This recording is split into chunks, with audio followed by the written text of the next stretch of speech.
Nanti di mana? Ada kelihatan kok kami. Dalam hati baik, alhamdulillah. Hari ini kita membahas soal baca apa? Undangannya?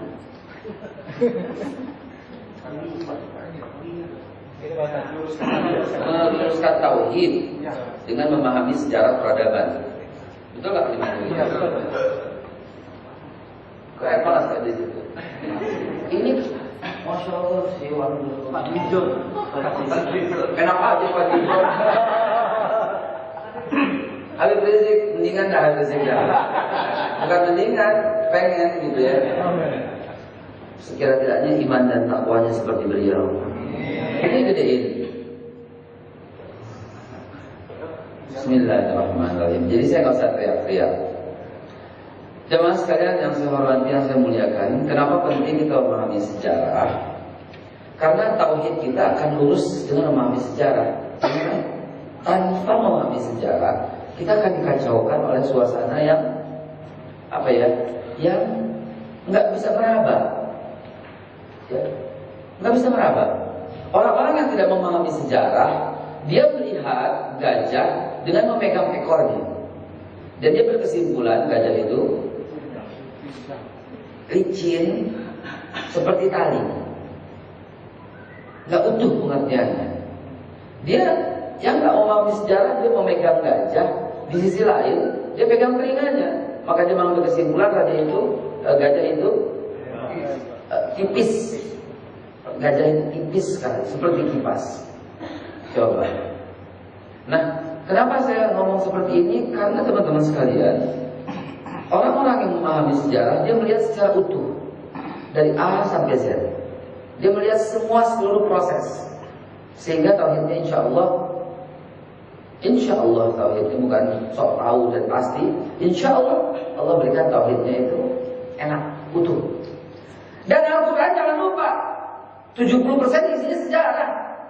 Coba aja lihat, semua ada dari awal untuk kita ambil pelajaran. Nah, unfortunately, sayangnya sejarah yang sampai ke kita ini udah mengalami distorsi yang terlalu banyak. Sebagai contoh, Islam masuk ke Indonesia kapan?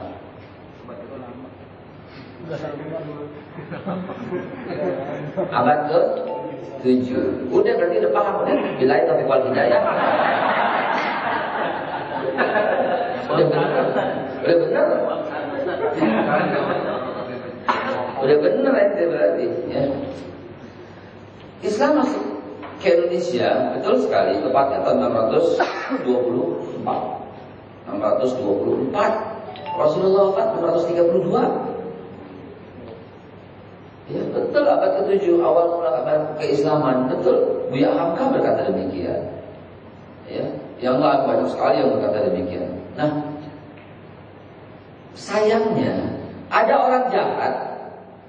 Ini kegedean ini enggak ya? Boleh tak apa-apa? Segini aja.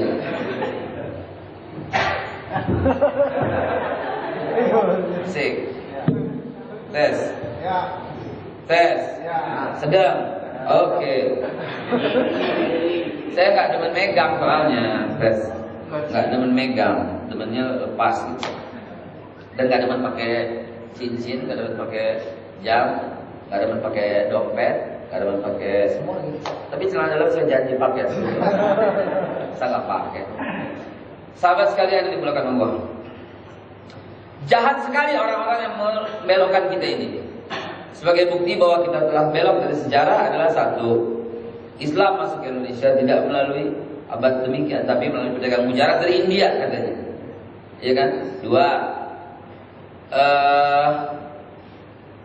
sejarah raja-raja rata-rata semua orang Hindu, ya. Dibilang Patimura lah, dibilang Singamangaraja lah, dibilang Kalingga lah, dibilang Majapahit lah, dibilang Singosari lah, dibilang Hindu semua.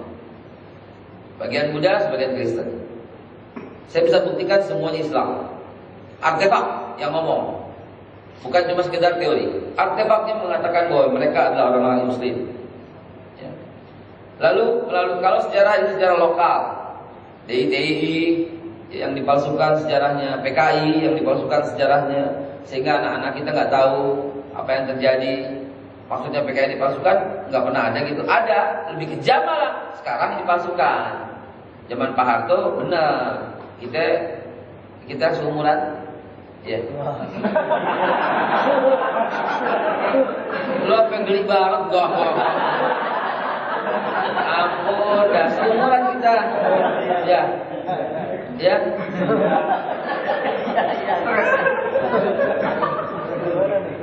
62 ada kan? Nggak ada di mana. Kita dulu waktu SD wajib nonton G13 PKI dan kita harus tulis ringkasan kan. Tiap tahun kita ringkasan. Tiap tahun kita ringkas. Gedek banget ringkasnya waktu itu. Tiap tahun gimana? Wajib nonton sampai akhirnya nonton. Kalau yang daerah sini nonton di Nusantara. Bioskop Nusantara ada? Jatinegara, ente tahu ya? Nonton di bioskop Nusantara, sama kita nontonnya. Tahu kan lo seumur gue? Bioskop Nusantara, ya. Dulu bioskop Kencana, seberangnya itu bioskop Kencana yang ke bawah ya, yang lumayan Nusantara. Akhirnya jadi 21 sekarang. Tapi sebelumnya bioskop biasa waktu itu, ya. Nah, wajib kita tulis dan sebagainya supaya kita paham dengan sejarah. Sekarang dikabulkan. Bahkan ada rencana wacana yang nggak jadi karena kita demo habis-habisan minta maaf sama PKI. Kalau minta maaf berarti kan salah. Oh, kalau minta maaf berarti NU salah, Muhammadiyah salah, Persis salah, semua salah yang benar PKI karena minta maaf gitu kan. Alhamdulillah nggak jadi. Ya, kalau jadi pengen tahu. Ya pengen tahu doang. Kalau diminta maaf nggak apa-apa udah. Ya. Lihat lagi, apalagi yang kita di dalam negeri yang kita lihat. Yang tertutupi apa? Kejahatan terhadap umat Islam. Kejahatan terhadap umat Islam negara ini, Masya Allah. Kalau antum mengetahui dengan detail apa yang terjadi pada zaman tahun 59, ya, ketika kita merdeka Indonesia, ulama-ulama yang memerdekakan, dan ketika ulamanya itu berani menyuarakan, semua dipenjara kan? Sebelah kantor kita, lu aja kali. Sebelah ini Dewan Dakwah Islamiyah, Muhammad Nasir, teman seperjuangan Bung Karno, penjara. Muhammad Rum, Isa Ansari, Yunan Helmi Nasution, Kahar Muzakar, siapa lagi? Kasman Sigodi Bejo, siapa lagi? Buya Hamka bahkan. Padahal mereka teman seperjuangan yang membantu memerdekakan Indonesia, tapi akhirnya jarak habis. Begitu juga masa Pak Harto almarhum. Mudah-mudahan Allah ampuni Pak Karno, Allah ampuni Bung Karno, amin loh. Amin. Siap meninggal. Mudah-mudahan Allah ampuni Pak Harto, amin. Allah ampuni Gus Dur, amin. Karena Gus Dur yang membuka Illuminati disahkan kembali, Freemason dicabut, ya, dan berbagai macam lah. Kita gak sebut-sebut, tapi yang saya mau ambil garis bawahi adalah kita adalah korban sejarah, sehingga tauhidnya bisa berantakan. Kok apa hubungannya? Masya Allah, itu dia yang tunggu. Subhanallah. Amin ya Allah ya Rabbal Alamin. Siapa namanya? Jangan jauh-jauh. Ada laptop. Ada laptop? Bapak kan? Biarnya operasi. Terima kasih Pak. Terima kasih. Nama? Dianta. Terima kasih Pak Dianta ya. Ada di sini. Kalau ada meja kecil, cakap juga Pak Dianta. Pak Dianta, boleh minta bantu satu Pak Dianta? Ya, sini. Nah, saudaraku sekalian, lantas apa hubungannya? Kalau saya bicara sejarah barusan, saya singkat aja ya, karena masih banyak ya sejarah-sejarah yang nggak bisa kita terima ya. Apa hubungannya? Udah biarin, kalau apa aneh aja. Mudah-mudahan dia lupa, laptopnya lembawa gitu kan. Apa hubungannya yang saya sampaikan? Yang saya maksudkan adalah siapa sih yang merancang sejarah itu semua? Gitu. Siapa? Belum di belakang ini siapa? David Yosef, Menteri PDAK zaman dulu. Daud Yusuf, David Yosef. Gitu kan, Nasrani dia kan. Akhirnya begini, dari mana diambilnya? Dari Sunamur Gronya. Siapa Sunamur Gronya? Profesor Dr. Abdul Ghafur. Siapa dia? Ya dialah yang merancang pembohongan sejarah. Dialah yang memperkenalkan konsep agama samawi yang dikenal hanya oleh segelintir orang Indonesia saja. Nggak kenal orang lain tuh agama samawi, nggak kenal. Kata-kata samawi pada dia yang keluarkan pertama kali. Sunamur Gronya pertama kali. Siapa Sunamur Gronya? Anggota yang dilantik di Inggris, Freemason, dengan tujuan New World Order. Ya. Siapa dia? Dialah yang untuk melemahkan umat Islam Indonesia. Karena sebenarnya Belanda tidak pernah menjajah kita selama 350 tahun. Dia yang bilang. Siapa bilang Belanda menjajah 350 tahun? Silakan Bapak Ibu buktikan. VOC datang itu bukan penjajahan. Ketika VOC datang diusir sama orang Betawi nggak dijajah. 15 Mei 1927 kita nggak pernah dijajah. Aceh nggak pernah dijajah. Condet nggak pernah dijajah. Beneran. Ada yang condet nih. Ada pahlawan di sana Mat Gendut. Ya nggak pernah. Kita nggak pernah. Mereka maksudnya gue tua amat dong. Ya, nggak pernah. Almarhum ayah saya, ibu saya asli orang Tanah Abang. Enggak tuh dibilang. Coba tanya orang tua antum yang masih udah tua. Apa yang dilakukan Belanda? Ya, beda dengan zaman Jepang. Betul-betul itu dijajah. Kerja rodi dan sebagainya di zaman Jepang. Tapi Belanda, apalagi kalau mengatakan Indonesia dijajah sejak 350 tahun yang lalu. Sumpah Pemuda tahun berapa? Itulah Indonesia. Itulah Indonesia baru ada ketika Sumpah Pemuda. Sebelumnya nggak ada, saudara. Karena kita bersaksi bertanah air Indonesia. Kami putra putri Indonesia bersaksi berbangsa satu, bangsa Indonesia. Berbahasa satu, bahasa Indonesia. Menjunjung tinggi. Itulah kita. Ya. Nah, jadi mulai ada Indonesia, dan kemudian 1945 baru dengan ini menyatakan kemerdekaannya. Kami bangsa Indonesia menyatakan kemerdekaannya. Rentang waktu itulah yang penuh dengan penjajahan. Sebelumnya enggak. Bohong. Penjajahan Renville tahun berapa ya? Ya? Penjajahan Renville, Haji Agus Salim, perwakilan 47. Itulah awal mula kita dijajah oleh Belanda secara resmi. 47 dari mana? 37. Itulah awal mula kita dijajah oleh Belanda. Tapi kita dibilang 350 tahun. Dan yang paling fatal, mengapa? Iya, ntar udah, nggak usah diperdebat, udah biasa aja Pak. Dan yang paling fatal bukan itu. Ini pembukaan saja, ini pembukaan. Yang paling fatal itu adalah sejarah yang menyatakan agama kita. Islam dibawa oleh Nabi Muhammad SAW. Betul salah? Betul salah? Perhatikan kata-kata. Islam dibawa oleh Nabi Muhammad SAW. Betul salah?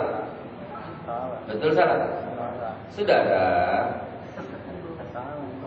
kalau Islam dibawa oleh Nabi Muhammad, berarti Islam baru ada zaman Nabi Muhammad.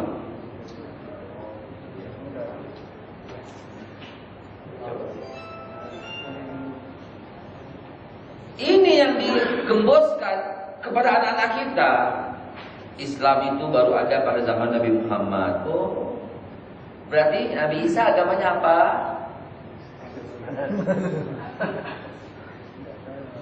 Bapak Ibu sih nggak ada yang terpengaruh, tapi anak kita terpengaruh Pak. Saya sejak tahun 84 udah ngajar. Udah 84 udah ngajar. Bawaan orok, ya. Padahal saya nggak punya latar belakang ilmu agama.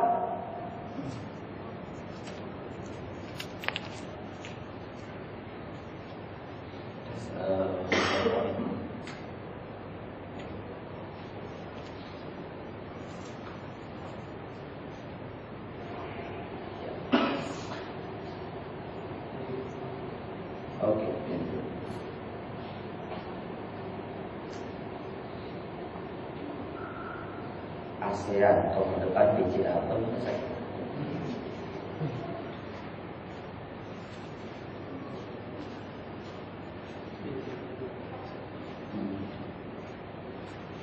Baik. Kalimat inilah yang membuat anak-anak kita rusak tauhidnya. Bapak Ibu sekalian nggak terpengaruh, kan udah ada fondasi, udah ada fondamen yang bilang apa? Wah itu sih enggak, kan menyempurnakan sebelumnya dan sebagainya. Tapi anak kita Pak, ya Allah, kesian, tauhidnya rusak. Kenapa tauhidnya rusak? Karena dia disekoki dengan cara-cara yang salah. Caranya apa yang salah? Islam lahir di zaman Nabi Muhammad, sehingga Nabi Isa agamanya Nasrani, kitabnya Injil. Taurat yang bawa siapa? Musa, agamanya Yahudi. Musa Yahudi, Isa Nasrani, Muhammad SAW Islam. Yahudi, Islam, Kristen, tiga-tiganya agama samawi, agama dari langit. Coba disejajarkan, disamakan. Dan Allah sudah katakan ini, kan tidak ada satu pun yang lewat dari sejarah. Itulah sebabnya saya mencintai sejarah. Menurut orang Yahudi, Ibrahim itu agamanya Yahudi. Al-Baqarah 124. Menurut orang Nasrani, Ibrahim itu agamanya Nasrani. Ya, am taquluna Al-Baqarah 40. Am taquluna inna Ibrahim wa Ismail wa Isa wa Yaqub wal asbat kanu hudan aw nasara.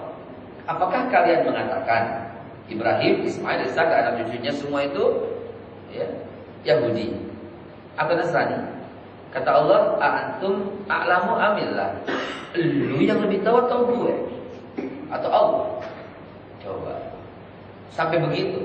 Itu kalimat takjub, kalimat mengherankan. Kok bisa-bisanya orang sekarang mengatakan, terima kasih Mas, folder-folder semua ya? Oh iya, udah tahu nih.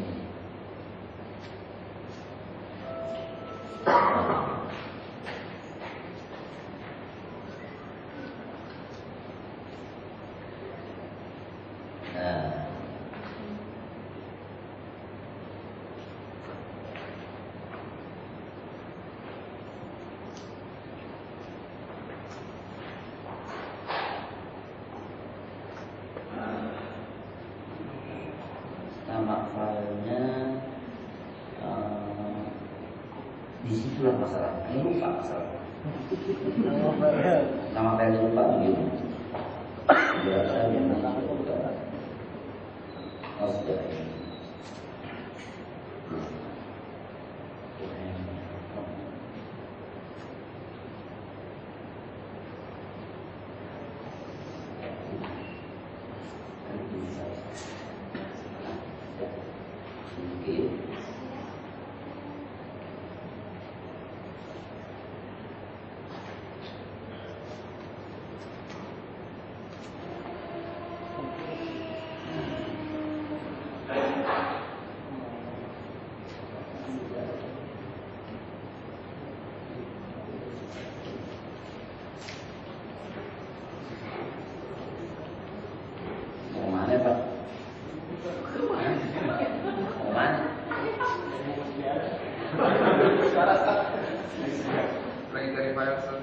Nah ini nih, jalan Rasulullah.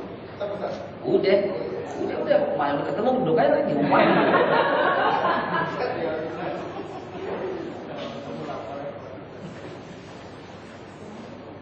Oke, mantap. Bismillahirrahmanirrahim.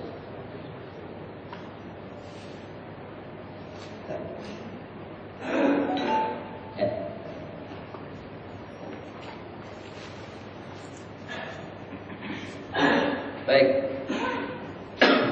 Ini karena beda file ini sehingga gambarnya banyak yang nggak keluar, nggak apa-apa ya.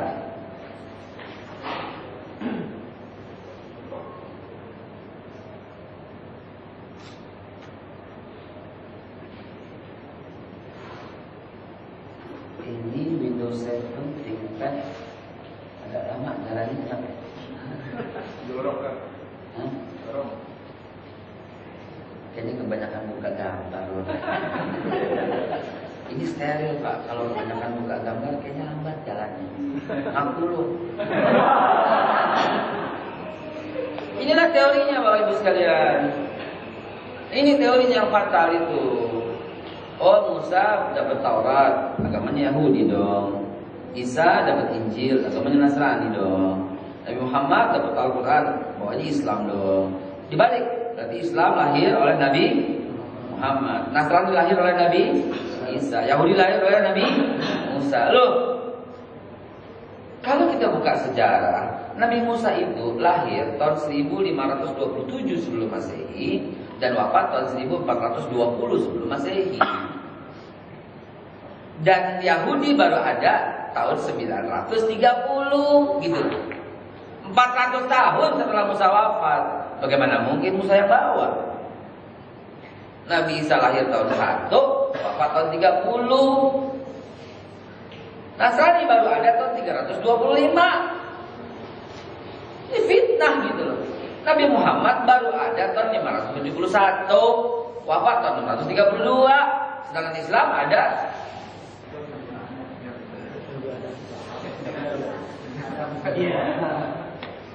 Al-Hajj ayat yang ke-78.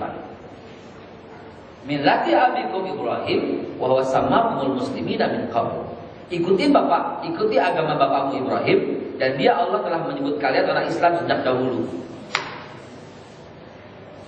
Dan Ibrahim lalu berucap, inna salati wa nusuki wa mahyaya wa mamati lillahi rabbil la syarika lahu wa bidzalika umirtu wa ana awwalul. Coba ngawur ini teori. Inilah teori sunnah kurfronya yang paling mendunia dan membuat kita iya benar kesalahan fatal error ya. Nah, ini materi yang sangat lama, daripada cari-cari lagi saya berikan saja ya. Ini salah, banyak yang udah direvisi ya, banyak yang direvisi. Salah.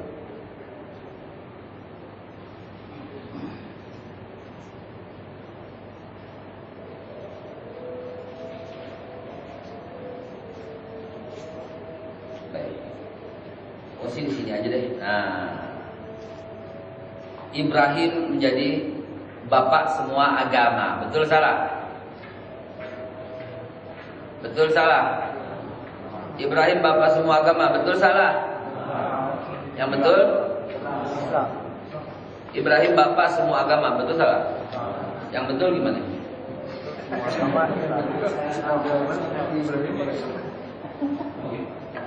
Ibrahim agamanya apa deh gitu deh.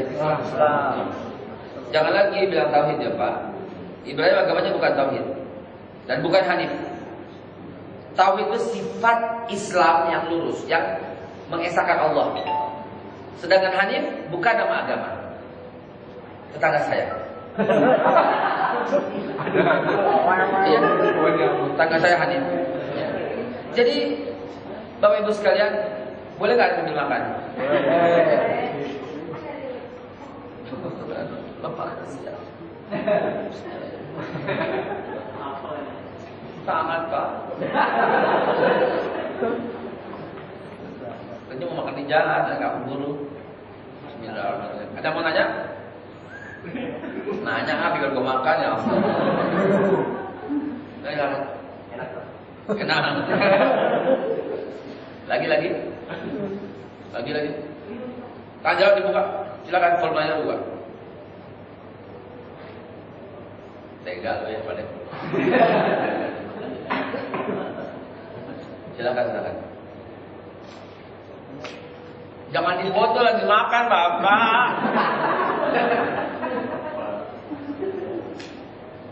Ibrahim lahir di desa Ur, Babilonia. Babilonia itu Irak. Tahun 1978 sebelum Masehi. 1978 sebelum Masehi. Dia orang Arab. Karena orang Irak, Arab. Darahnya Arab, tulen. Menikah dengan Sarah lebih dulu di kota Hebron. Hebron adalah Yerusalem. Berarti sukunya suku Yahudi. Agama bukan? Bukan, suku. Suku Yahudi, nama suku.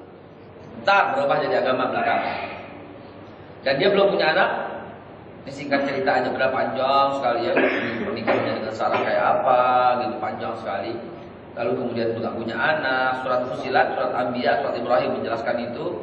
Lalu kemudian Ibrahim dengan Sarah keluar dari kota Ur, keluar dari kota Hebron, bersinggah ke kota Aqabah, berjumpa dengan seorang raja, Amr bin Amru nama rajanya. Lalu kemudian istrinya Ibrahim, Sarah ini cantik sekali, pengen diambil istri oleh raja Amr bin Amru. Ditanya ini siapa? Ibrahim jawabnya gimana? Hah? Saudara. Kenapa? Ya? Iya betul. Karena raja Amr bin Amru, raja yang zalim, dan dia mengambil kerajaan dengan cara membunuh raja Heksos. Istri raja Heksos diambil oleh raja Amr bin Amru. Pernah nonton film Mumi? Atau apa? Imhotep, ya, yang dia membunuh raja dan istrinya diambil, ya, Amr bin Amru. Itu kelakuannya. Dia bunuh raja Heksos. Nama rajanya raja Heksos. Bukan raja Heksos yang permen, Pak. Kalau raja Heksos permen, anaknya Kopiko.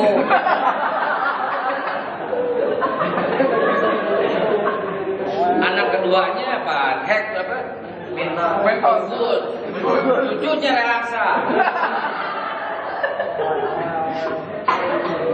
Heksos, H-E-Y, Heksos. Nah, Raja Amr bin Amru mengambil istrinya Raja Heksos, diperistri. Memang kelakuannya aneh. Dia mengumpulkan wanita-wanita cantik, termasuk Sarah. Ibrahim berkata dalam hadis sahih riwayat Imam Tirmidzi, "Wahai Sarah, jagalah kehormatanmu untukku," kata Ibrahim. "Bila aku berkata kau istriku, maka raja akan membunuhku dan mengambilmu sebagai istri. Dan tidak lagi orang Islam di muka bumi," kata Ibrahim. Dan Ibrahim, teori yang tadi mengatakan Allah bantah dalam surat 3 ayat 67, "Maka Ibrahimu Yahudiyan wala Nasraniyan walakin kana hanifan musliman." Alhamdulillah. Teman-teman sekalian, inilah awal mula kerancuan itu. Ibrahim kemudian menikah dengan seorang budak. Jahat banget mulut itu. Hah? Alhamdulillah malah kesuntuk jika aman tu. Ya, baru buka puasa, alhamdulillah. Baru buka puasa. Lanjutin dikit aja.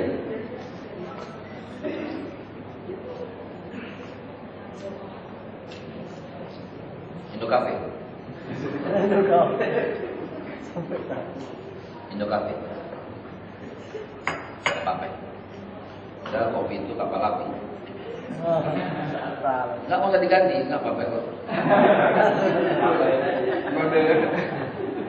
Bismillah ya Allah, ya Rabbana Allah memberikan pengertian utuh buat kita. Ibrahim menikahi wanita merdeka.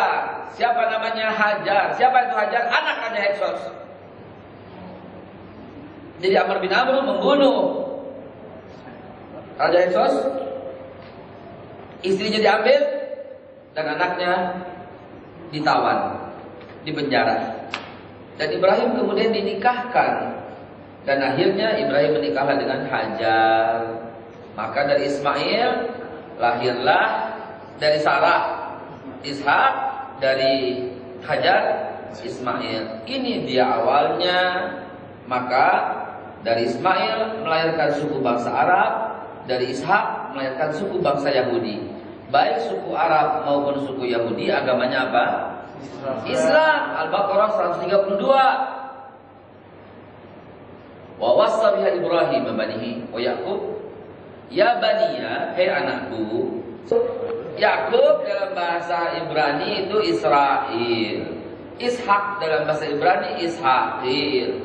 Ismail dalam bahasa Ibrani Ismail. Isma itu mendengar, Il Tuhan, Ismail Tuhan mendengar. Ishak dalam bahasa Ibrani itu tertawa atau gembira. Ishakil Tuhan gembira. Tuhan menggembirakan aku maksudnya. Ismail Tuhan mendengarkan aku maksudnya. Israel Tuhan memperjalankan aku. Isra kan berjalan. Isra Mi'raj kan berjalan kan. Itu dia. Maka anak-anak Yakub yang 12, anak-anak Pak Yakub, mereka disebut Bani Israel. Kita salat maghrib yuk. Ya. Habis maghrib lanjut. Lanjut sedikit tanya jawab. Kita lanjutin setelah azan maghrib berkumandang. Sampai mana tadi? Israel. Silakan yang belum wudu lanjutkan wudu.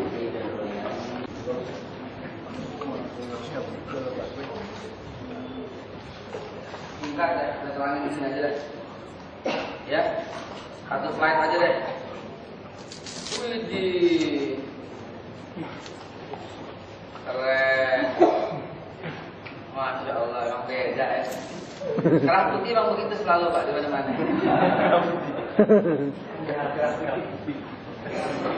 Kerah putih loh ya.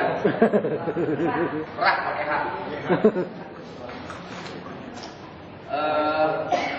Mic-nya di sini kali ya, kayak orang selama berdiri ya. Iya.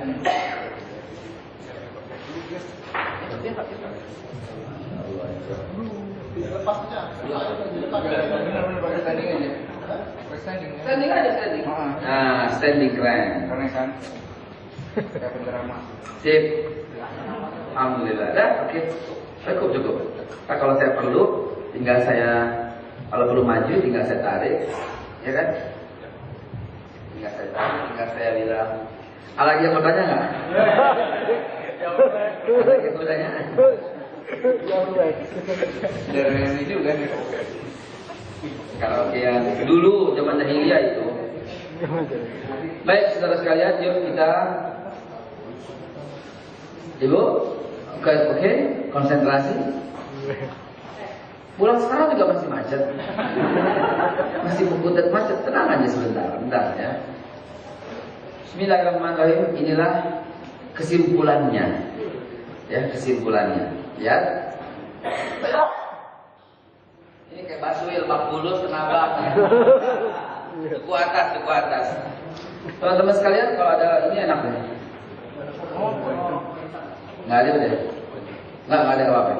Teman-teman sekalian, ini kesimpulan awal bahwa saya cerita tadi sampai di mana tadi? Sampai Bani Israel. Maka Bani Israel ini yang diserukan oleh Yakub apa? Fala tamutunna illa wa antum muslimun. Yakub yang ngomong ini. Hai anakku, dengan 12 orang anak. Hai anakku, fala tamutunna illa wa antum muslimun. Jangan kau mati ya anakku, melainkan dalam keadaan Islam. Coba. Subhanallah, luar biasa. Ini fakta sejarah, saudara. Ya, nggak bisa dibantah oleh siapapun. Semua ngomong seperti itu. Ratusan kitab yang udah saya baca, nggak lebay, benar lebih dari 100. Ya. Faktanya kayak begitu. Karena saya suka banget kalau pegang buku sejarah tuh, masya Allah. Nggak mau lepas gitu sampai selesai baru mau lepas gitu ya. Nah, sejarah yang kita terima sekarang ini adalah mengatakan nggak sampai sayangnya tuh nggak sampai ke kita kalimat sejarah seperti ini. Kita tahunya Yahudi Musa, kita tahunya Nasrani Isa, nggak nyambung, betul nggak nyambung. Saya lanjutkan. Jadi 12 anak ini, Ruben, Simon sampai Benyamin, ingat sampai Benyamin saja. Mereka cuma iri sama siapa? Yusuf. Yang wajahnya tampan siapa? Iri sama Yusuf. Siapa saudara Yusuf? Benyamin. Satu emak. Anak Yakub istrinya 4. Gak usah gak usah biasa aja. Yakub istrinya 4 ya. Ruben, Simon, Levi, Isakar dan Zebulun, satu ibu namanya Lea. Punya lagi istri Bilha, anak kedua, dan kali punya lagi Zilpa, Gad dan Aher. Punya lagi Rachel, nikah lagi dengan Rachel, anaknya Yusuf dan Benyamin. Yusuf yang paling tampan. Unfortunately setelah Benyamin wafat, Rachel meninggal. Setelah Benyamin lahir, Rachel meninggal. Sehingga Yakub lebih dekat kepada Yusuf dan Benyamin, karena emaknya gak ada yang kesian. Kakak-kakaknya Yusuf iri dan membuatlah rekayasa. Membuat apa? Kriminalisasi. Kriminalisasi terhadap orang soleh. Jadi dari zaman dulu ada ya, nggak usah heran. Dari zaman dulu ada. Maka ulama dikriminalisasikan, Nabi dikriminalisasikan, ya. Dan akhirnya Yusuf dibuang. Lalu kemudian singkat cerita Yusuf kemudian selamat, ya. Saya baru sampai sini nih, ya, baru sampai Sarabun.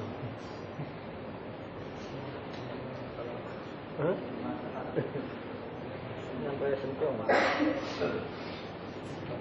Kapal putih. sampai sini. Sampai sini. Ada di Injil jilid 1 kitab Raja-Raja ayat 1 sampai 11. Ya. Ada di Injil surat Kejadian. Surat Kejadian itu atas lengkap surat-surat Injilnya. Jadi sumber utama untuk buat ini ada Injil, ya, dan hadis Nabi.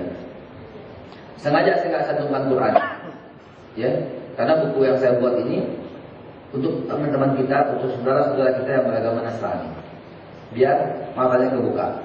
Ternyata ketika lagi menggali, kita juga perlu ternyata, karena belum semua kita tahu soal ini, ya. Nah, mereka tinggal di mana kemudian? Dari Ruben sampai Benyamin?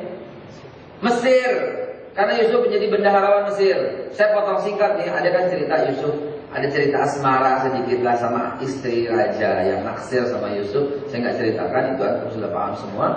Lalu kemudian mereka punya anak banyak ini. Ruben punya anak banyak, Simon punya anak banyak, semua punya anak banyak. Akhirnya apa yang terjadi? Apa yang terjadi di Mesir? Populasi anak-anak Israel nambah gitu loh. Ya. Populasi orang Yahudi banyak. Dan ini membuat Fir'aun, karena Fir'aun bangsanya bangsa Arab, dia kan orang dari Mesir, membuat Fir'aun ini ketar-ketir. Bukan Fir'aun zaman Musa, itu Ramses III. Ini satu, ya. Lalu apa yang Fir'aun lakukan? Kebijakan apa yang Fir'aun lakukan? Ayo, two-way communication ini. Apa? Membunuh anak-anak laki dari kelompok Bani Israel. Tujuannya untuk mengurangi populasi. Ya? Apa tuh? Sekarang KB. Sekarang KB. Ya. KB di pasar. KB sekarang betul sekali Pak. KB sekarang mengurangi populasi. Laki dibunuh. Laki dibunuh. Kalau perempuan enggak. Ya. Tujuannya memang untuk itu. Tapi kalau dari orang Arabnya menikahi wanita Yahudi nggak masalah, karena anaknya jadi Arab kan. Gitu. Karena kan dari gen bapak kan. Akhirnya apa yang terjadi? Ada satu orang yang selamat. Siapa yang selamat? Musa. Kalau dari urusin Ruben, Simon, Levi, dari Levi. Levi punya anak Amr, Amr punya anak Kohib, Kohib punya anak Imran, Imran punya anak Musa. 1527 lahirnya.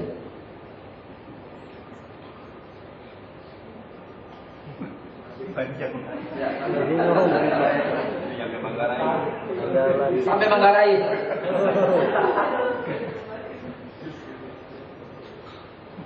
Musa wafat di sini nih, perebutan tanah. Ya, perebutan tanah Musa wafat. Nah, Exodus ya. Nah, 1446 Exodus. Siapa yang Exodus? Musa. Nah, Musa bingung ini. Nabi Musa bingung. Kenapa? Karena kok pengikut gua kok maunya ke Fir'aun? Kok maunya ke petahana? Kan petahana zaman itu Fir'aun. Jangan ngomong politik, kita biasa aja. Ya, kita nggak ngomong politik di sini.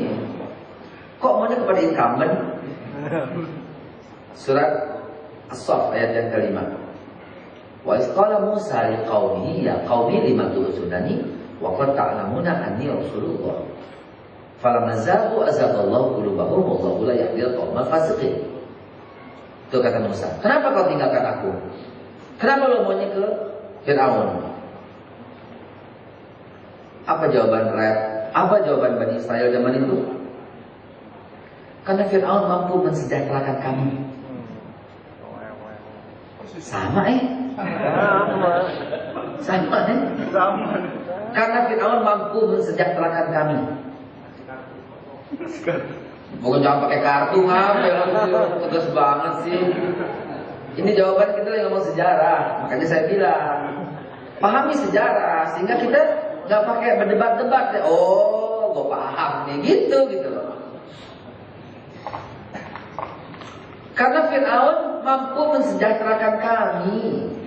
Dengan Fir'aun kita sejahtera. Buat apa Musa?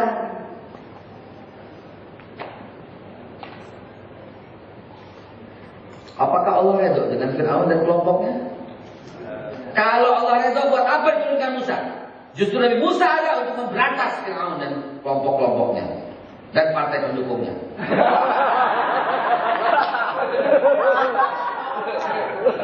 Lebih tegas lagi ya. Nah, jadi Fir'aun, Musa diutus Allah untuk menghentikan kezaliman Fir'aun. Zalim di mana? Zalim di mana? Coba jawab, zalim di mana? Fir'aun mensejahterakan rakyatnya, melipat gandakan gaji karyawannya, membagi-bagikan keping emas, membuka jalan. Fir'aun dengan memodernkan kota Mesir. Cuma satu, dia nggak beriman sama Allah. Itu dia. Musa alaihissalam kemudian selamat. Singkat cerita, lalu kemudian Allah tumbangkan Fir'aun. Kok gitu sih? Kan Allah sendiri bisa, kenapa mesti pakai Musa? Kan Allah Maha Kuasa. Jadilah teori Profesor tolol. Allah tidak perlu dibela. Islam tidak perlu dibela. Kalau rezim ini zalim, nanti akan Allah tumbangkan dengan sendirinya. Enggak begitu caranya. Allah mau lihat siapa yang berada di pihaknya. Karena itu dikatakan, ya dinamakan dalam iman, kunu ansarullah. Jadilah penolong-penolong Allah. Diminta, diperintah oleh Allah jadi penolong Allah. Diminta. Ya. Nah, singkat cerita, Fir'aun tumbang, nggak lama kemudian Musa wafat. Antum baca dalam Al-Baqarah 246. Ya, Musa wafat, lalu kelompok Bani Israel seperti ayam kehilangan induknya. Dan tidakkah kamu perhatikan kata Allah ketika Bani Israel setelah wafatnya Musa, mereka kemudian bertanya, angkatlah seorang pemimpin buat kami. Allah angkat Talut. Dia protes, kenapa mesti Talut? Nah, ini cikal bakal Yahudi. Kenapa mesti Talut? Dia protes. Talut bahasa kita, kalau bahasa mereka Saul. Kenapa dia yang menjadi raja? Kok nggak kelompoknya Ruben? Kok nggak kelompoknya Simon? Kok nggak kelompoknya Levi? Kok nggak kelompoknya Ishak, Zebulun? Kami yang berhak, anak-anak Yakub, bukan Talut. Talut nggak ada hubungannya. Begitu kata mereka dalam Al-Baqarah 247. Allah udah angkat Talut. Karena yang berhak menjadi pemimpin menurut Allah itu satu, beriman. Jujur, adil itu turunannya beriman dulu. Titik, suka nggak suka begitu. Innama waliyukumullah wa rasulul ladzina amanu. Beres. Beriman dulu. Jujur, adil, di bawah itu iman dulu. Koridor iman dulu. Talut beriman, yang lain kurang. Maka Allah putuskan Talut jadi raja. Mereka protes, nggak berani. Kenapa? Karena ada siapa yang tinggi gede banget raksasa. Jalut, Goliat, yang kemudian melawan Saul dibela oleh siapa? Daud atau David. Ini cerita versi mereka loh, saya ceritakan. Lalu kemudian David berhasil menumbangkan Goliat. Lalu kemudian David udah selesai cerita singkat. David menikah dengan seorang anak raja Saul. Ada yang tahu nama istrinya Nabi Daud? Bu Daud. Serius banget ya.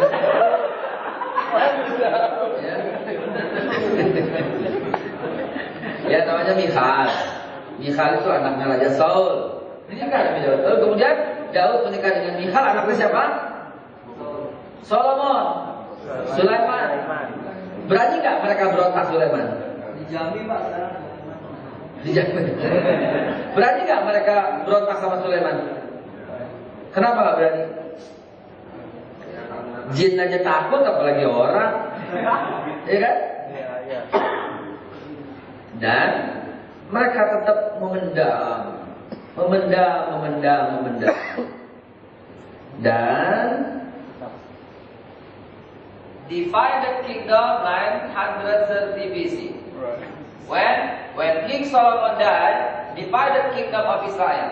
Sebenarnya the first kingdom is Saul, and the second kingdom is David, and the third kingdom of Israel is Solomon. When King Solomon died on 930 BC, divided kingdom of Israel. The first kingdom is Israel, who take Islam as a religion, and the second kingdom is Judah, who take Jewish is a new religion. Yeah. And mana mau jadi bahasa Inggris ya? Ulangi. Kerajaan Israel pertama itu Saul. Al-Baqarah dalilnya nih. Dalilnya Quran ini dan Injil. Quran dan Injil saya padukan. Lalu kemudian ketika Saul mati, wafat, digantikan oleh David, raja kedua. Inilah mulai Great Israel. Kekuasaannya gede. Ke kanan sampai ke seluruh Irak dan Iran, ke kiri sampai ke Mesir, ke bawah sampai separuh Saudi Arabia, ke atas sampai dekat Lebanon kalau sekarang. Itulah the Greater Israel. Saya punya peta zaman dulu itu. Nah, kemudian ketika makanya mereka sangat mengidolakan David.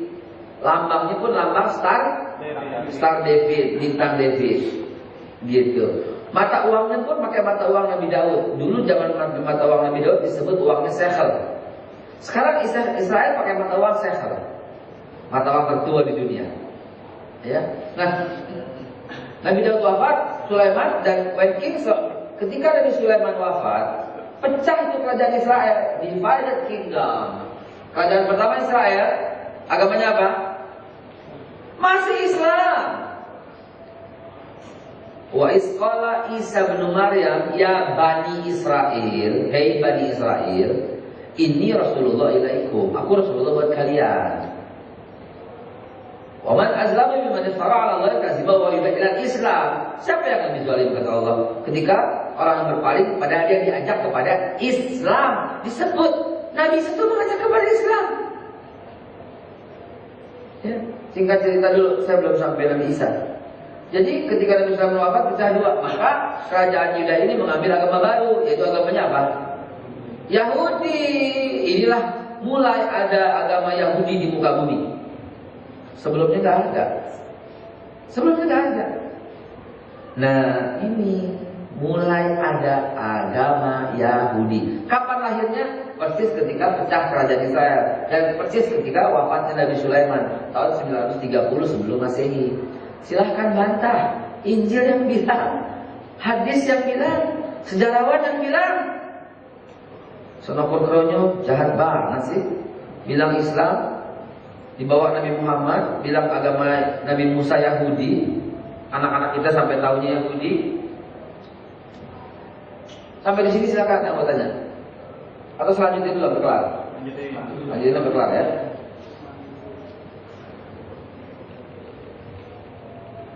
Nah, jadi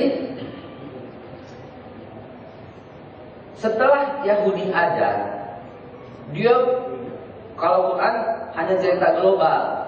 Yahudi membunuh siapa? Para nabi. Maka dibunuhlah nabi-nabi, ya. Dibunuh para nabi-nabi setelah Nabi Sulaiman. Nabi Zakaria diapain? Digergaji. Nabi Yahya diapain? Dipenggal. Nabi Isa diapain? Disalib. Ya. Enggak, buat kita enggak. Ini saya lebih cerita versi mereka. Ya. Versi mereka mengatakan, ya Zakaria digergaji. Itu versi Israel. Israiliyat hadisnya. Nabi Yahya dipenggal. Versi Israiliyat.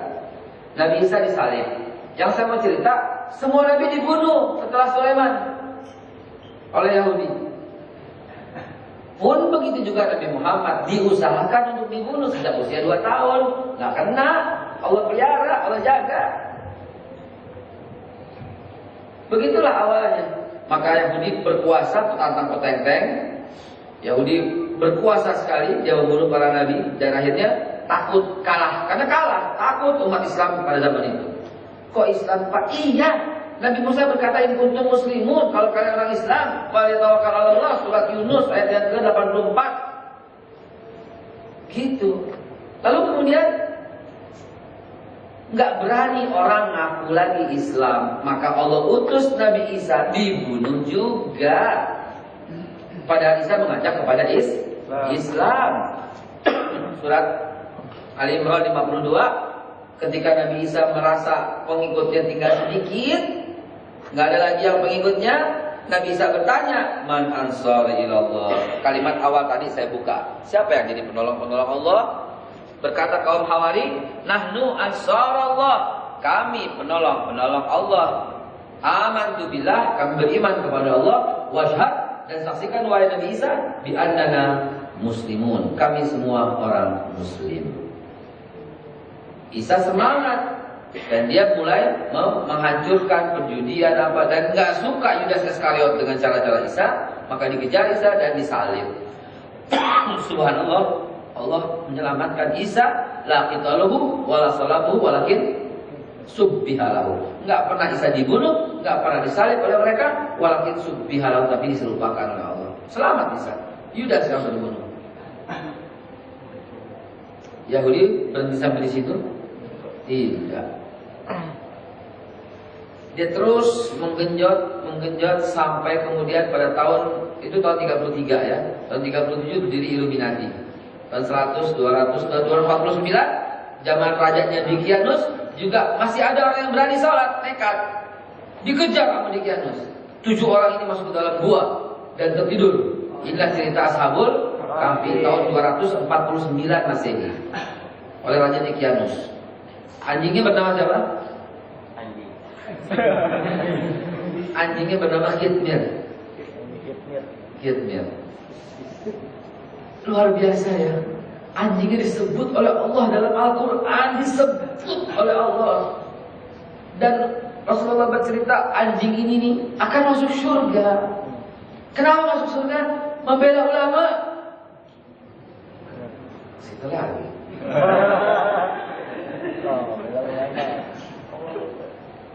Anjing yang tubuhnya najis, yang liurnya najis, yang makan kotoran, yang najis seluruh badannya, ketika dia membela ulama, melindungi ulama, yang 7 orang itu di depan goanya, Allah kasih masuk surga. Gimana kita coba?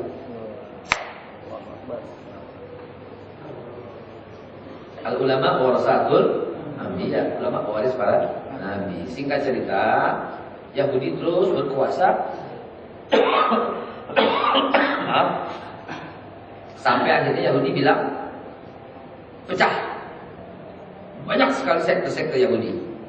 Zaman berganti, singkat cerita, sampai pada tahun 325 ya. Tahun 325.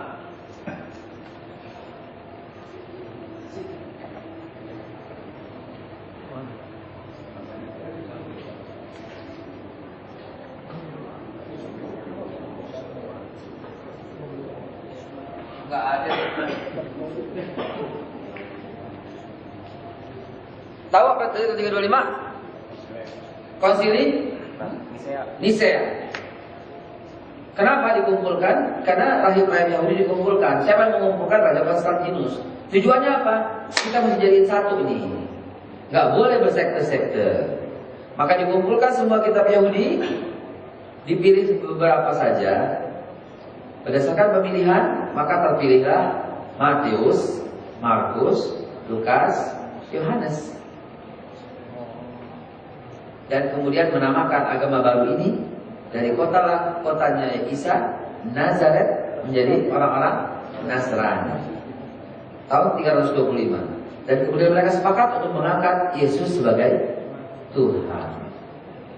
Muncul agama Nasrani.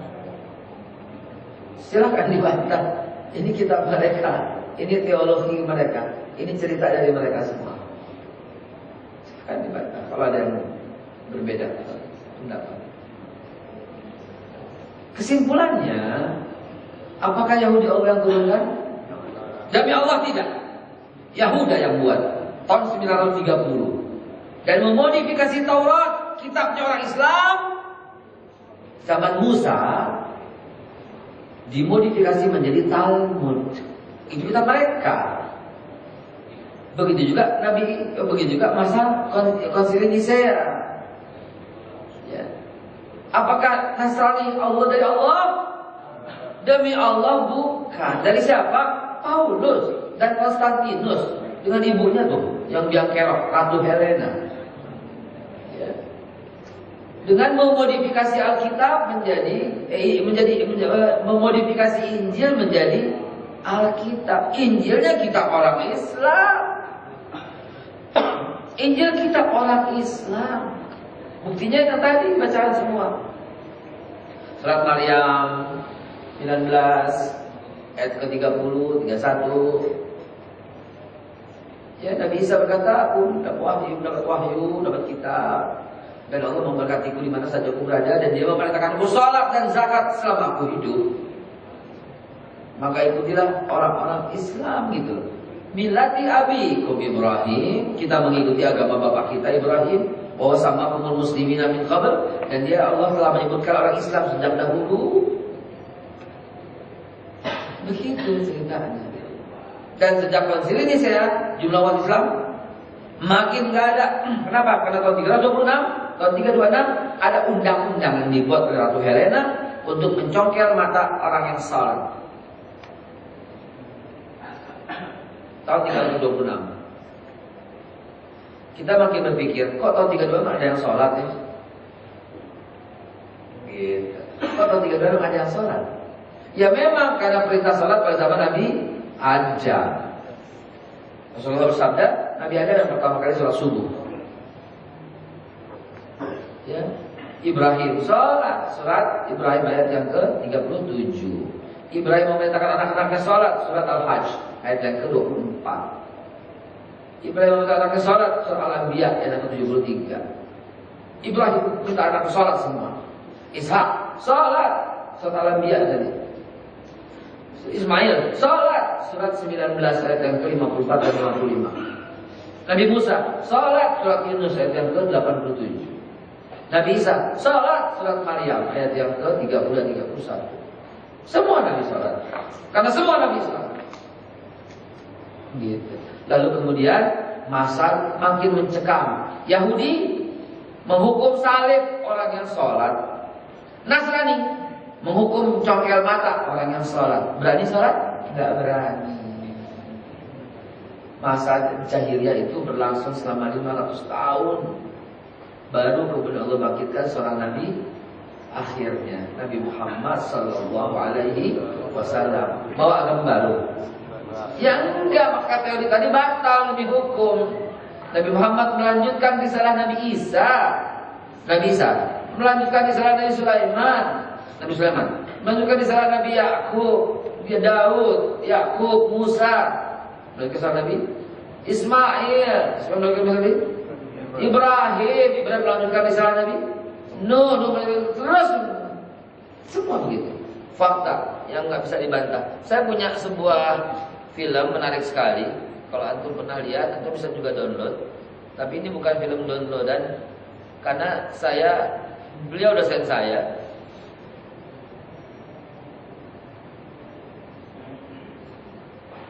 Ya udah cukup ya.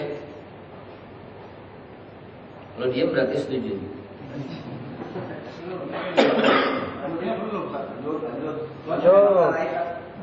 Belum sampai Indonesia. Indonesia digambil. Sampai Indonesia panjang ya. Nabi itu tahun 2024. Nabi sudah mendapat jaminan tentang Hudaybiyah.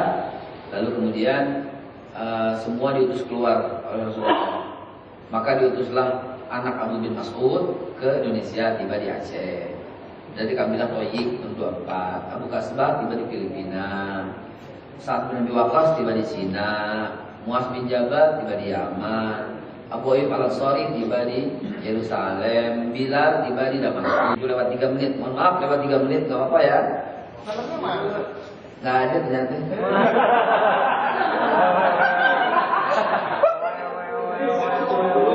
Jadi enggak ada ternyata. Ada di sini. Jadi sini ada. Muterin. Nggak kelihatan loh kecil gini. Nggak ada tadi saya cari. Ya. Haikal. Saya tulis Moshe. Moshe itu nama dia. Musa. Moses dalam bahasanya Musa. Moshe Sharon.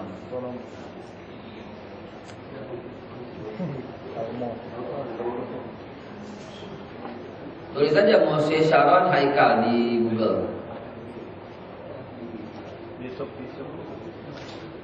Moshe Sharon Haikal. Baik teman-teman sekalian, saya cukupkan. Sebelum ditutup, saya kasih kesempatan untuk bertanya jawab. Silakan teman-teman. Tidak mengurangi hak-hak antum untuk bertanya.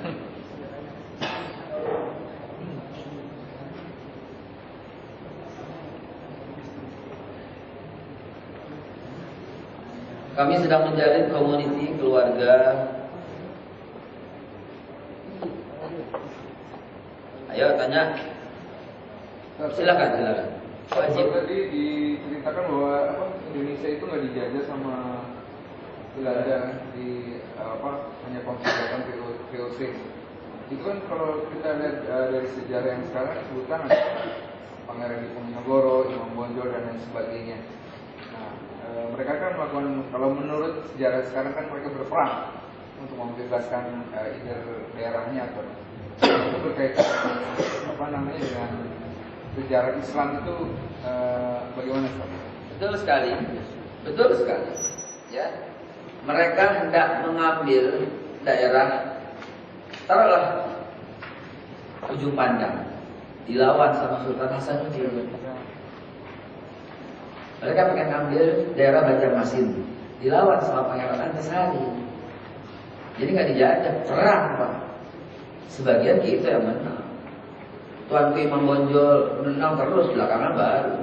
Tengku Umar, Cut Nyadin baru belakangan. Mereka melawan. Dijajah itu beda, dijajah itu dia nggak bisa berbuat apa-apa. Jadi perlawanan terus tiap tahun ada. Yang namanya penjajahan nggak terjadi. Ini kan perang gitu. Resminya takut dengan perjanjian Redfield, seluruh Indonesia dipegang Belanda, gitu. Terlalu luas Indonesia untuk dibilang dijajah pada zaman itu. Kita nggak tahu. Patimura melawan, Bali, Gusti Ngurah Rai melawan, semua melawan. Dan tiap tahun berbeda, semua tahunnya berbeda. Karena itu karena setiap daerah melakukan perlawanan. Nggak mau kita dijajah, perang. Jajah kan dikuasai, dikumpulin. To be free, to be conquered. Saya nggak sependapat, dan banyak para pakar sejarah mengatakan tidak pernah kita dijajah sampai 300 tahun, tidak. Itu membuat kita mengecilkan bangsa kita. Kita nggak dijajah selama 300 tahun, tidak. Dan mereka menguasai perdagangan, ya sekarang juga. Mobil keluar banyak, mobil Suzuki, Honda. Penjajahan perdagangan, bukan penjajahan fisik. Buktinya apa? Demang-demang yang setuju sama Belanda hidup normal, wajar. Ya kan? Demang Mester. Yang melawan itu Pangeran Jayakarta. Pangeran Jayakarta nggak sudi, dihancurkan perang, mana menang, sehingga Jakarta disebut Fathan Mubina, Jayakarta, diusir Portugis dari sini. VOC datang nggak bisa sebelumnya, akhirnya dia lewat Bali, Jakarta nggak didudukin. Belakangan baru dimasukin Jakarta, bukan dari penjajahan, jualan terigu, menguasai perdagangan. VOC kan Frederick Sionus ini Company. Ketika dia mulai menampakkan jati dirinya, yaitu ternyata menyebarkan Injil, Gospel and Glory, baru dihantam, gitu.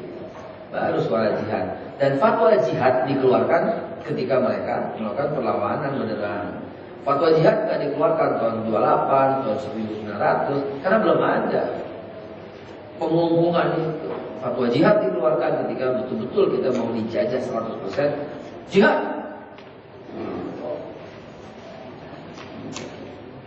Terus kalau ini apa namanya keterlibatan Cina itu mulai kapan ke Indonesia? 1512 udah ada, Pak. Pangeran Jayakarta itu istrinya Cina. Mas kawinnya Maryam. Si jago. Itu mas kawin dari mereka. Cina tidak bisa dipisahkan dari Indonesia. Saya sih ngomong fair-fair aja. Bukan saya berpihak pada Cina, tapi kalau bisa dipisahkan. Yang melanjutkan keislaman juga Ceko, juga andil. Ceko punya andil untuk mengislamkan rakyat Jawa Tengah. Penyebar Islam yang luar biasa, Ceko. Ya. Gitu, nggak bisa dipisahkan. Waktu tahun 700-an juga gini. Tahun 718, Khalifah Umar bin Abdul Aziz datang ke Palembang dan mengislamkan orang Palembang. Tidak lama kemudian eksodus dari Cina karena dibunuh oleh kelompoknya Genghis Khan, membunuh orang Islam, kabur ke Indonesia, Pak. Ke Indonesia kabur, nggak bisa dibohong, ini sejarah yang mengatakan. Gitu.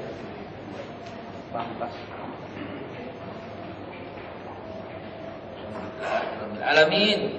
Anda lupa dari tadi mencari itu ya. Apa tuh? Mandi. Topik. Oh ini herbal, Pak. Detox. Stamina. Biar setengah, langsung setengah ya. Langsung setengah. Kalau lagi ngerok untuk stamina saat juga semuanya. Semuanya. Oh. Semua. Iya. Saya itu.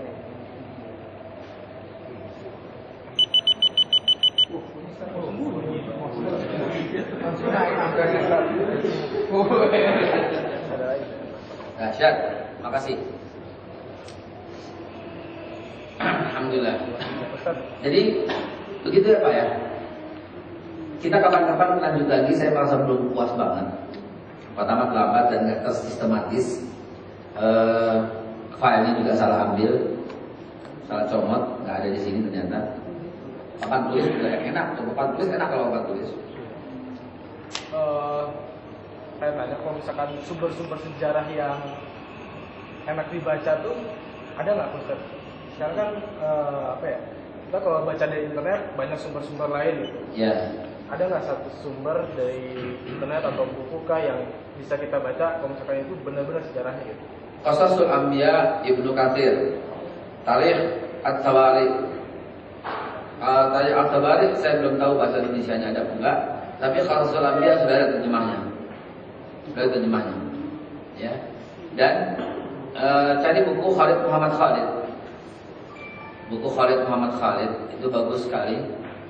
Ya, kalau mau baca lagi yang netral, orang bule, orang Nasrani, Martin Hinks, Ali Bins, dan Johan.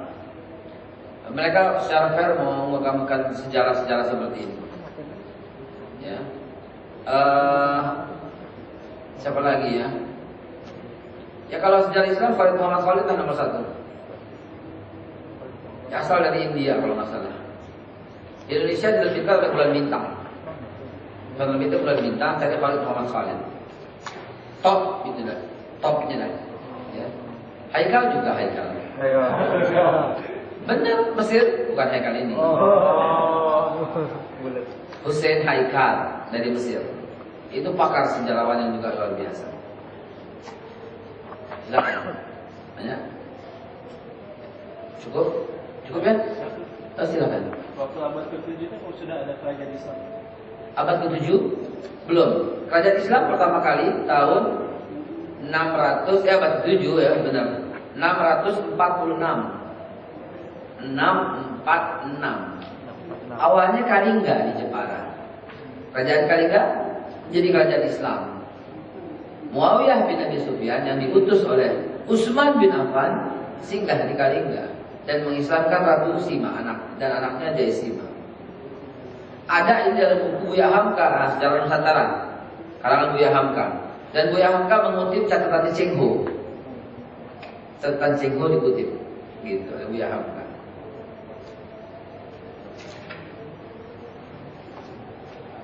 Nah ini terkait dengan ini, Ustaz. Kan ini cerita di kita itu Wali Songo. Ada beberapa cerita bahwa Wali Songo itu sebagian besar juga Chinese. Ini seberapa kebenarannya, Ustaz? Atau seperti apa? Wali Songo diawali tahun 1514. Yang datang ke sini Maulana Malik Ibrahim. Ayahnya bernama Maulana Ishaq. Ayahnya bernama Zainal Abidin. Ayahnya bernama lagi Maulana Akbar. Ayahnya bernama lagi Maulana Hasanuddin. Ayahnya lagi, saya bisa terusin terus sampai Sayyidina Ali, sampai Fatimah, sampai Rasulullah. Di mana Cina nih? Arab kulen asli. Gitu. Keturunannya ada di Palestina, ada di India bahkan. Maulana Ishaq ada di India. Tapi sumber di sana. Dibilang Cina karena Sunan Gunung Jati menikah dengan orang Cina. Gitu. Saya rasa ingat apa kata Bung Karno waktu itu. Saya ngomong Bung Karno bukan saya mengidolakan Bung Karno, tidak, sama sekali tidak. Ya. Bung Karno memenjarain banyak tokoh-tokoh Islam. Gini, kita perlu berterima kasih dengan orang Cina, kata Bung Karno, karena mereka punya andil terhadap kemerdekaan Indonesia. Kita perlu berterima kasih kepada orang India, karena mereka punya andil memerdekakan Indonesia. Tapi kita nggak perlu terima kasih kepada orang Arab, kata Bung Karno, karena mereka tidak bisa dipisahkan dari orang Indonesia. Gitu. Kenapa? Karena mereka nggak ngaku Arab, Pak. Mereka ngaku orang Indonesia, melebur. Ada yang Arab kan? Sumpah sebelum Sumpah Pemuda ada kan sumpah orang Arab kan? Dipelopori oleh Ayat Baswedan kan? Kakeknya Pak Anies Baswedan kan? Dipelopori oleh dia. Dibilang apa?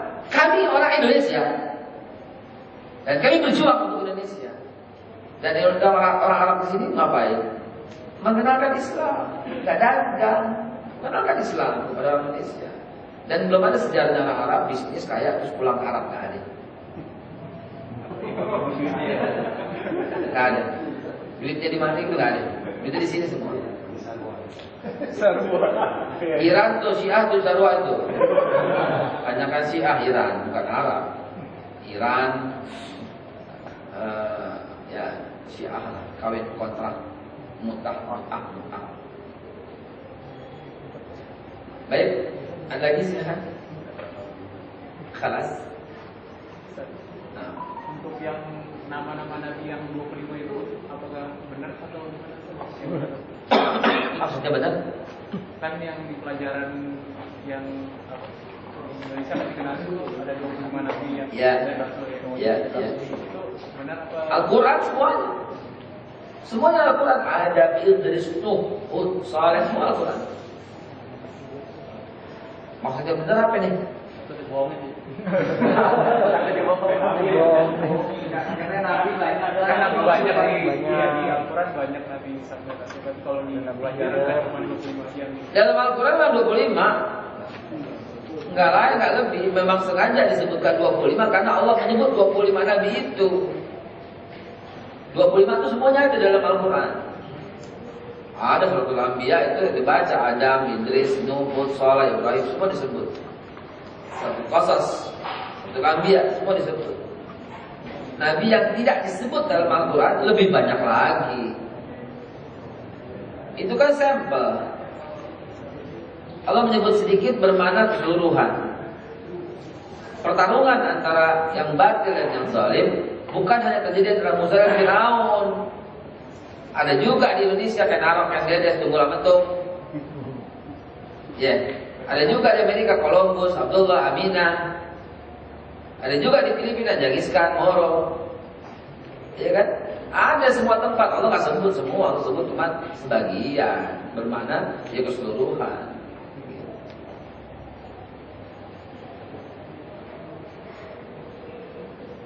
Baik, saya kira lagi boleh subhanallah.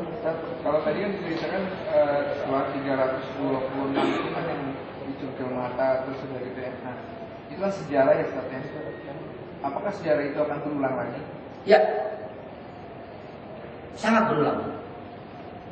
Raja Philips tahun 1527 mencongkel mata orang-orang Filipina yang Islam kalau masih mau beragama Islam. Raja Spanyol, ya, Raja Spanyol 1514 mengusir semua orang Islam di Spanyol kecuali masuk Kristen. Paus Konstantinus,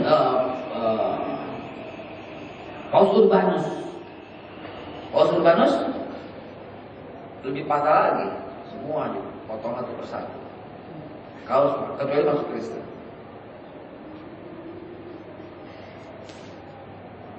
Gitu, berulang. Di Indonesia sangat berulang. Bapak nggak tahu apa yang terjadi di Poso, nggak tahu apa yang terjadi di Ambon. Ketika semua orang dikumpulkan, ditelanjangin, suruh nari-nari, dibunuh-bunuhnya satu persatu. Datang pasukan orang Islam dari Jakarta, dipimpin oleh Habib Rizik, Poso. Nggak ada beritanya. Habib Rizik yang mimpin, membebaskan 100 orang wanita telanjang itu di Poso.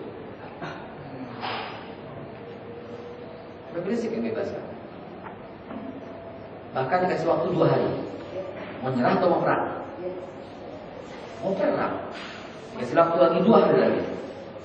Orang perempuan silahkan keluar, anak-anak silahkan keluar, orang tua silahkan keluar. Setelah keluar semua, masuk ke dalam, berantas, dibebaskan semua orang Islam. Terjadi Pak. Ada diketahui oleh kita wartawan. Luar biasa, Daud Rizik itu dahsyat, nggak ngomong doang. Cuma berangkat ke sana memimpin pasukan. Sekarang kita nggak tahu di sini santai, tenang. Ada Pak, betul pertanyaan itu tajam sekali. Di mana-mana terjadi. Walau tentu terjauh tulan nasar tetap yang ada. Pasti akan terjadi lagi ketika menjadi menang dan mayoritas, pasti lagi. Kenapa? Saya tahu banget Pak, dalam Injil itu banyak dikatakan, maka bunuhlah orang-orang yang tidak menjadikan Yesus sebagai juru selamat. Itu perintah. Kita kan enggak. Haram bunuh kalau tidak kita mau dibunuh. Haram memerangi kalau kita nggak diperangi. Kita kan enggak. Damai. Yang punya ajaran damai siapa ya? Haram kita memerangi kalau kita nggak diperangi, haram. Mereka kagak. Kuasai mereka, katanya dalam Injil. Bunuhlah orang-orang yang tidak menjadikan Yesus sebagai juru selamat. Itu banyak dalam Injil itu. Yalah. Nah, makanya kita perkuat iman, perkuat Islam. Perkuat iman, perkuat Islam gitu ya. Dalam bisnis sah-sah saja, tapi dalam kepemimpinan nggak bisa. Nggak ada toleransi. Nggak boleh. Akan hancur binasa. Akan hancur binasa ketika kepemimpinan diserahkan kepada orang-orang yang bukan Islam. Ente tahulah maksud anak jadi. Baik, subhanallah wa bihamdihi asyhadu an la ilaha illa anta astaghfiruka wa atubu ilaik. Assalamualaikum warahmatullahi wabarakatuh.